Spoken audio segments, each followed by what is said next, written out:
Hi guys, welcome back to explore literature. इस video को हम डिस्कस कर रहे हैं अंडरस्टैंडिंग इंटरनेशनल रिलेशंस के यूनिट नंबर 4 कंप्लीट, जिसका नाम है sites of conflict and forms of violence. तो लास्ट तक देखिएगा ताकि आप किसी पॉइंट को मिस ना करें। And if you haven't subscribe the channel तो प्लीज पहले वो भी कर लीजिए। We are very near to 20K, तो जल्दी जल्दी सब्सक्राइब कर दो। Alright, so now without wasting much of your time let's start the topic. तो इस यूनिट में हम बात करेंगे कॉन्फ्लिक्ट्स की, वायलेंस की, कि इंटरनेशनल लेवल पे ये सारी चीज़ें कैसे होती हैं।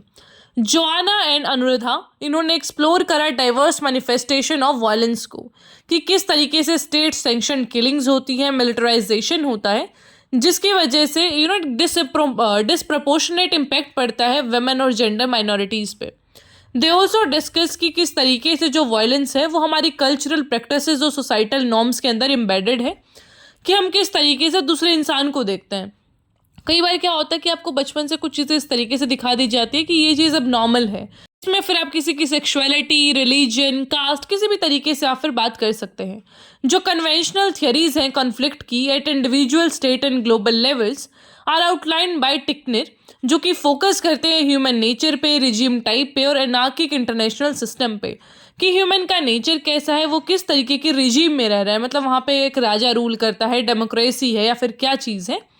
इस तरीके की सारी चीज़ें काफ़ी ज़्यादा फर्क डालती हैं कि किस तरीके से वायलेंस होने वाला है या फिर क्लैशेस होंगे।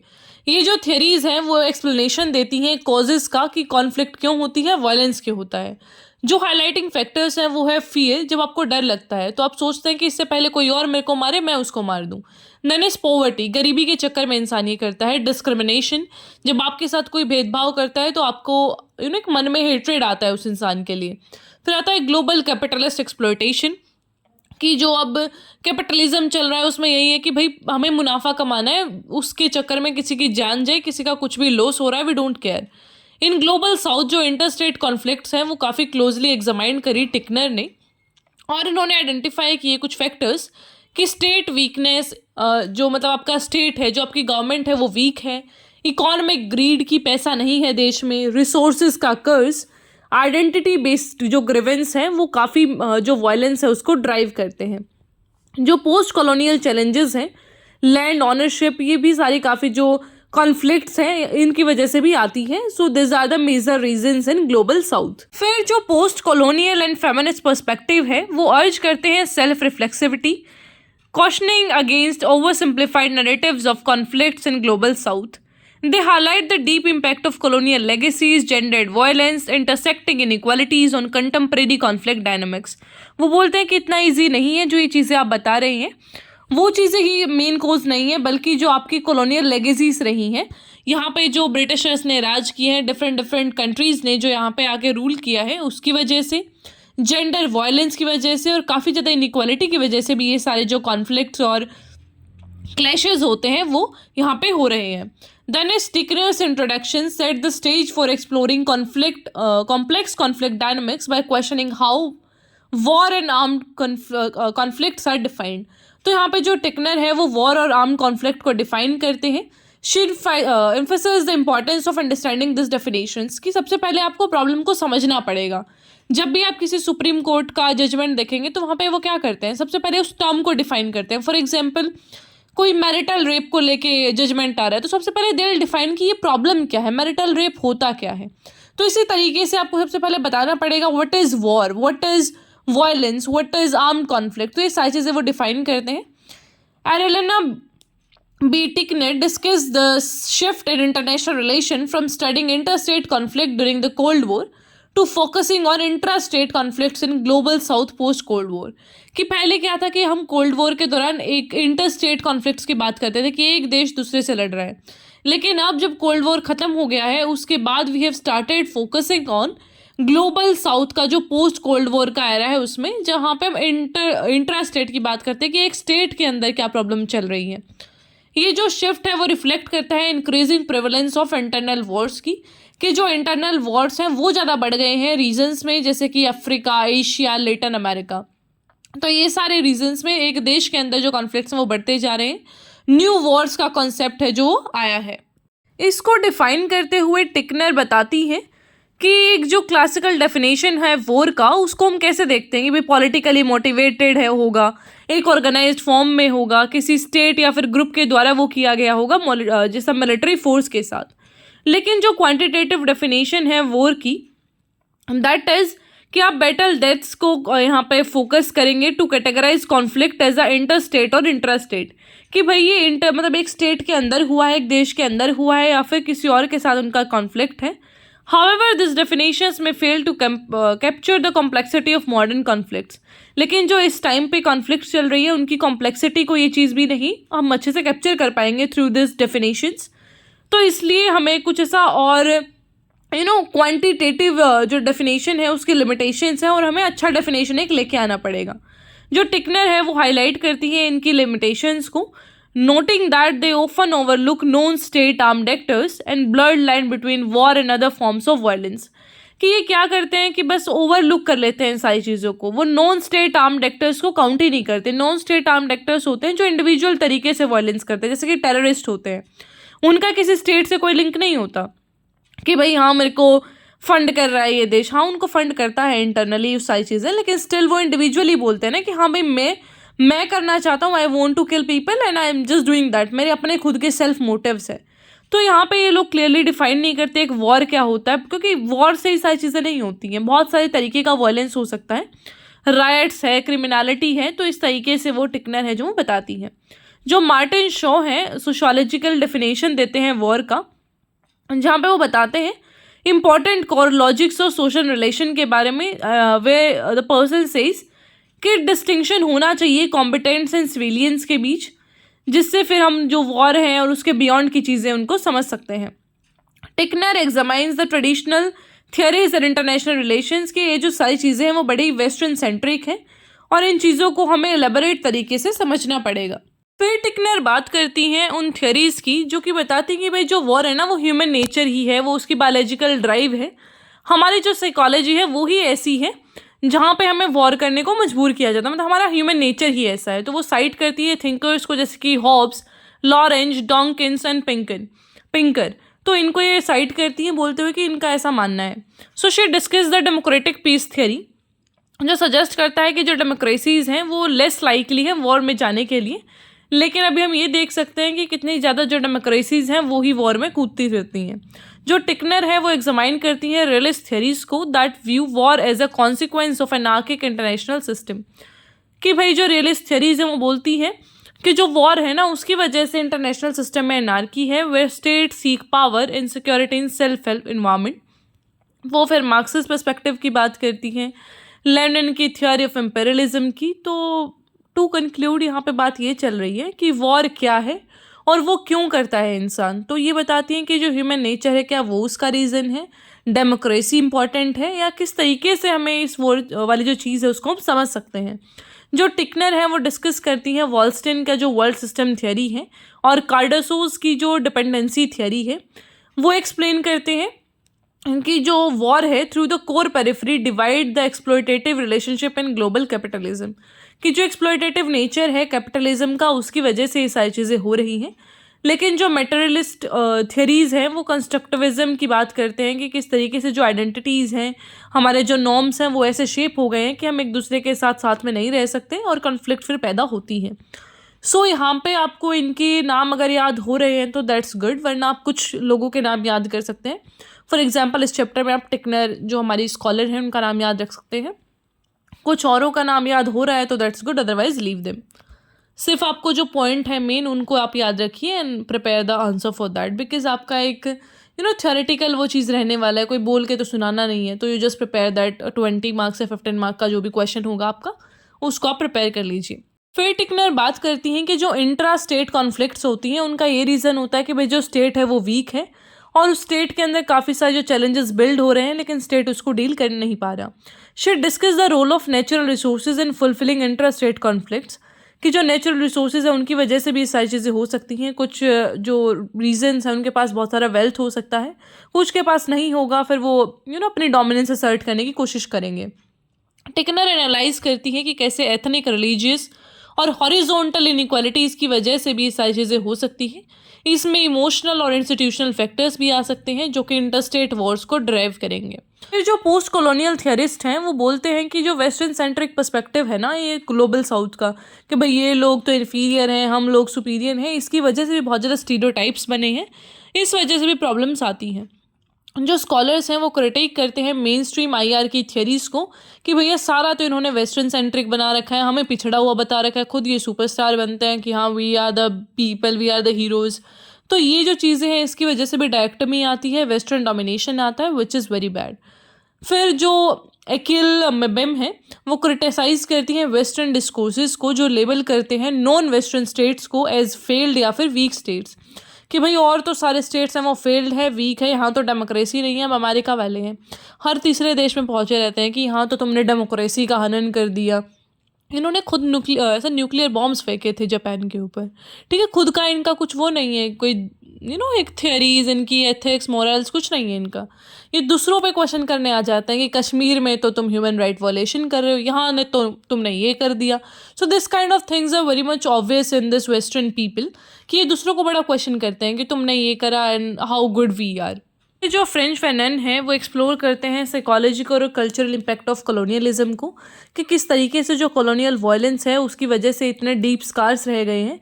अभी तक भी जो ग्लोबल साउथ के नेशंस हैं वो इस चीज़ से उभर नहीं पा रहे हैं। Still we have that thing into our mind कि भाई हाँ हम तो इन्फीरियर लोग हैं एंड द वेस्ट, जो वेस्ट के जो पीपल हैं दे आर सुपीरियर।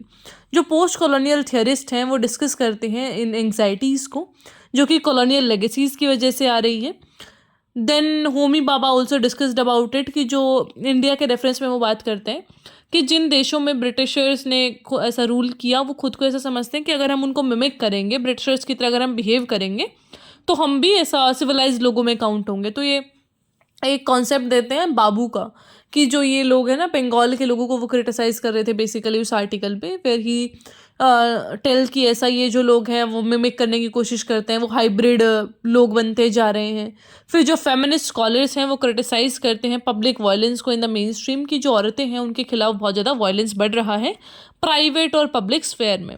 जो फेमिनिस्ट स्कॉलर्स हैं पेटरसन एंड ट्रू ये क्रिटिसाइज़ करती हैं आईआर की थ्योरीज़ को कि इनके बहुत ज़्यादा रिजिड बाइनरीज हैं, वो रेशनल, इरेशनल, सोवेनिटी, एनार्की, इन सारी चीज़ों को बहुत रिजिड तरीके से देखती हैं और ये जेंडर्ड है बहुत। यहाँ पे जो फेमिनिस्ट पर्सपेक्टिव है उसको मार्जिनलाइज किया जाता है, औरतों को मेन स्ट्रीम करके नहीं देखा जाता।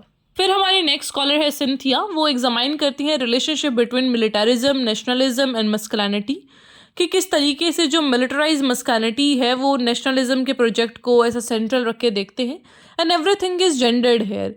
जब भी हम एक सोल्जर को इमेजिन करते हैं तो हमारे दिमाग में क्या आता है, एक ऐसा हट्टा कट्टा male, we never imagine a women into that thing.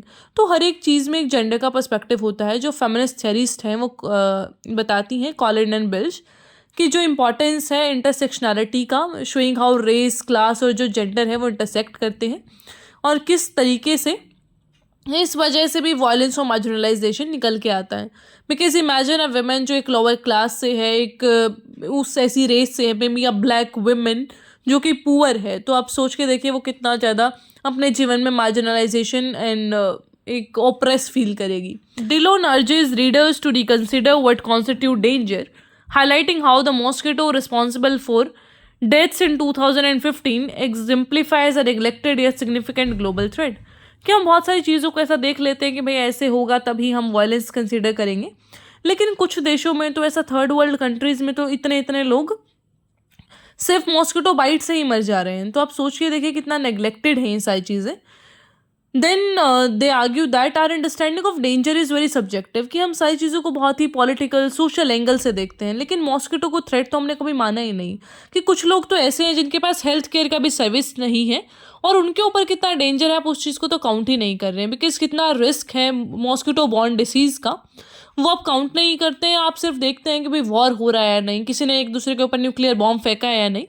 तो वायलेंस भी कई तरीके का हो सकता है, इनइक्वालिटीज़ भी कई तरीके की हो सकती हैं, जिसमें से this unable to access the healthcare is one।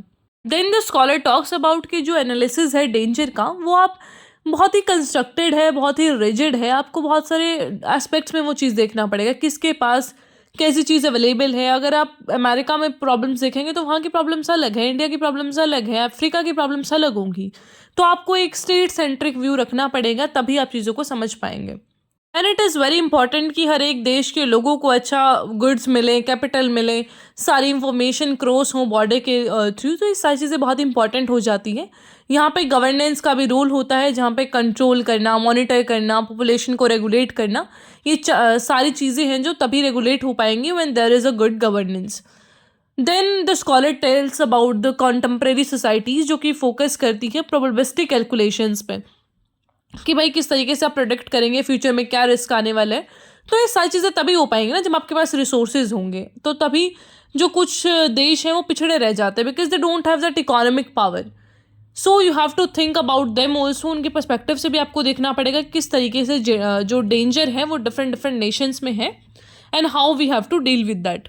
डीलो highlights the intertwined relation between security practices and danger discourse, कि किस तरीके से जो थ्रेट्स है उनको आप जस्टिफाई करेंगे। तो आपको एनहेंस करना होगा अपना सिक्योरिटी मेजर्स, तभी आप इन डेंजर्स को हटा सकते हैं। Then there is a underscore paradox, कि जो आपके एफर्ट्स हैं एनहेंस करने के security often generate new insecurities, कि आप अगर सिक्योरिटी बढ़ाते हैं तो उससे भी बहुत ज़्यादा एक नई इनसिक्योरिटी आ जाती है, जिसकी वजह से भी इंस्टेबिलिटी और डेंजर के फिर खतरे बढ़ जाते हैं।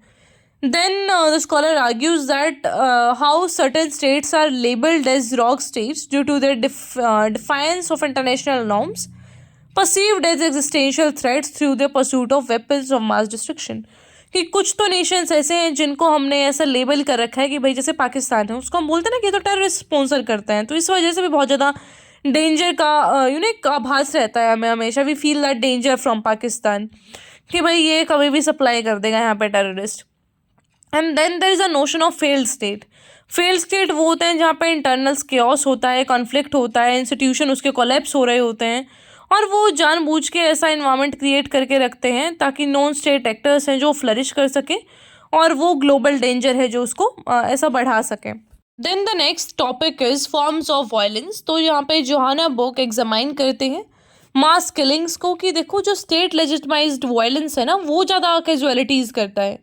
कि जब इन्होंने पूरा डेटा को स्टडी किया, then she arrived on the conclusion कि जो स्टेट सैंक्शनड किलिंग्स हैं वो ज़्यादा कैजुअलिटी करी देन द वॉर, यहाँ पे ज़्यादा लोग मरे। A key observation by Burke is that civilian deaths began to exceed military casualties in the 20th century, which she argued reflect a deliberate cultural shift towards targeting civilians as a part of wartime strategy। कि यहाँ पे अब बहुत ही casual तरीके से we have started dealing with this things, कि कितने civilians का डेथ होता है, तो वो एक बहुत ही कैजुअल सा चीज़ बन गया है। जो बोर्क है वो डिस्कस करती हैं किस तरीके से सोल्जर्स है वो रेशनलाइज कर चुके हैं किलिंग को through the concept like retribution, obedience, कि भाई हमें तो अपने देश की सेवा करनी है, वी आर तो पेट्रोइट्स, हम तो नेशनलिज्म में बिलीव करते हैं, तो वो आराम से सिविलियंस को ही मार देते हैं। तो वो बहुत ही एक ह्यूमन नेचर में वो उनके आ गया है। Burke reveals that some soldiers, particularly pilots, exhibited eagerness and even exhilaration in committing violence, कि उनके दिमाग में चीज़ भर दी जाती है कि you have to kill people, those are not from your nation, कि अपने देश के लिए अगर आपको दिखाना है कि हाँ we are patriots तो आपको ये करना पड़ेगा। फिर वो बात करती हैं कि किस तरीके से कुछ टर्म्स का आप यूज़ करके, बड़े बड़े शब्दों का, भारी भरकम शब्दों का आप यूज़ करते हैं, and then you just justify this things कि ठीक है भाई हो गया, दिस इज़ समथिंग नॉर्मल। तो आपका वो मिलिट्री लैंग्वेज क्रिएट करना एंड फैसिलिटेट करना मास किलिंग को is also a very problematic thing. जो स्टेट्स हैं वो जस्टिफाई करते हैं वॉर्स को with economic and territorial imperatives, claiming कि भाई हमें तो अपना जो रिसोर्स है उसको सिक्योर करना था, अपनी मार्केट को एक्सपेंड करना था, अपने देश का सुरक्षा करना था, इसलिए वी किल्ड समवन। तो इस तरीके से भी बहुत ज़्यादा वायलेंस है जो वो बढ़ता है, and it is one of the form of violence. Then she discuss how wars are justified by portraying enemy leaders as evil, कि जो नेता था ना वहाँ का वो डेमोक्रेट नहीं था, वो ऐसे कर रहा था। पुतिन के खिलाफ ये तो बोला जाता है कि पुतिन है जो रशिया के president, that he is a autocrat, and इसलिए जो सारा वेस्टर्न कंट्रीज़ हैं वो यूक्रेन को सपोर्ट कर रहे हैं so that they can get him ऐसा अवे, एंड वहाँ पे भी डेमोक्रेसी इस्टेब्लिश हो जाए। बुर्क जो आर्ग्यू करती है later that while warfare and mass violence are deeply embedded in human cultures, they are not inevitable, She suggests that alternative narratives promoting peace can be fostered through intentional societal efforts. कि हाँ ठीक है, जो war है वो human का एक inbuilt nature है, लेकिन स्टिल आप जो इंटेंशनल सोसाइटल एफर्ट्स हैं उनके थ्रू पीस को प्रमोट कर सकते हैं, and which can be done very easily. Then she emphasizes the need for societies to confront their violent histories and openly to achieve genuine reconciliation and break cycles of violence. कि आपको cycle of violence को break करना पड़ेगा, ताकि ये नहीं कि एक बार मैंने तुम पे अटैक कर दिया then you are attacking me again, तो इससे कैजुअलिटीज लीडर्स की थोड़ी हो रही है, मर तो आम जनता रही है ना, तो you have to think rationally about it. All right, so that's it about this topic. I hope आपको समझ आया होगा. इसी के साथ are 4th unit is complete. सिर्फ एक यूनिट बची है, दैट इज यूनिट नंबर 5. उसको भी जल्दी अपलोड कर देंगे.